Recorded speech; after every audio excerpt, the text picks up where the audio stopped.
Hey everyone! In this quick tutorial, I'm going to show you exactly how to reset your age group on Roblox and complete the age verification again. So if you selected the wrong age or want to redo the check, just follow along step by step. Alright, let's dive in. First, open your Roblox app on your device. Tap More from the left-hand menu, then go to Settings. If you're on the Roblox website instead, click the gear icon in the top corner and open Settings from there. Next, select Account Info. Then scroll down until you reach the Personal section. Here you'll find the Reset button. Tap on it. A message will appear asking you to confirm the reset. Keep in mind you can only reset your age group once and you'll lose any features you unlocked from the previous verification. If you're sure, tap Continue. Now you can verify your age again.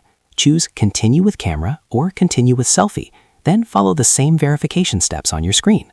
For better accuracy, try using a device with a higher quality camera and make sure you're in a well-lit room so the scan works properly. And that's it.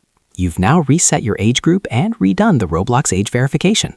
If this tutorial helped you, don't forget to like the video and subscribe for more quick and easy guides.